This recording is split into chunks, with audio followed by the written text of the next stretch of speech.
Title: I kept getting food delivered to my apartment that I never ordered until I found out who was sending it. The first delivery arrived on a Tuesday, a pepperoni pizza with extra cheese. I told the driver he had the wrong apartment, but the receipt had my name and address. Someone had already paid for it. I asked everyone I knew, but nobody admitted sending it. A week later, it happened again. This time it was my favorite sushi order, right down to the extra soy sauce I always requested. That was impossible because I had never told anyone my order. I started checking my bank account, convinced someone had stolen my card, but nothing was missing. Every Friday after that, another meal appeared at my door. There was never a note, only one tiny smiley face drawn on the receipt. My friends insisted I stop eating the food, but curiosity always won. Then, on the sixth Friday, I found something different inside the bag. Folded between the napkins was a note that simply read, "I'm glad you're smiling again." I read the note over and over, trying to figure out who could have written it.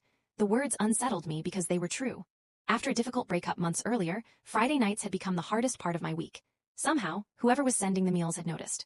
The next Friday, I waited outside my apartment before the delivery arrived. When the driver finally pulled up, I rushed over and asked who had placed the order. He checked his phone, frowned, and shook his head. "It's always ordered through the app under a private account," he explained, "but the customer leaves one instruction every time." Curious, I asked what it said. He turned the screen toward me. The message read, "Please make sure she smiles before you leave." My chest tightened. Before I could ask anything else, the driver pointed across the street. "Actually, I think that's the person who usually watches to make sure you get it." I turned around instantly. I looked across the street just in time to see someone pulling up the hood of a gray sweatshirt and walking away. Without thinking, I ran after him, calling out, but he disappeared into the evening crowd before I could catch up. Frustrated, I returned home and noticed something tucked beneath the food bag that hadn't been there before.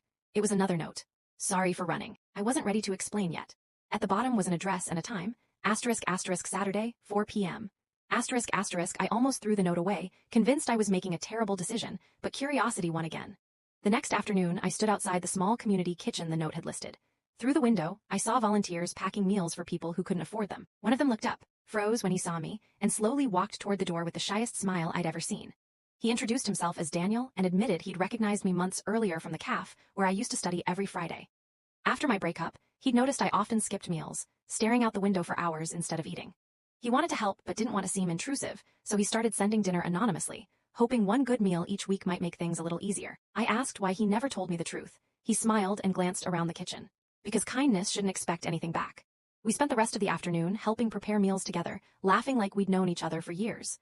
A year later, every Friday still meant sharing dinner, but now we cooked it side by side. Looking around our tiny apartment, I realized those anonymous deliveries hadn't just fed me when I was hurting. They had quietly delivered the person I would spend the rest of my life loving.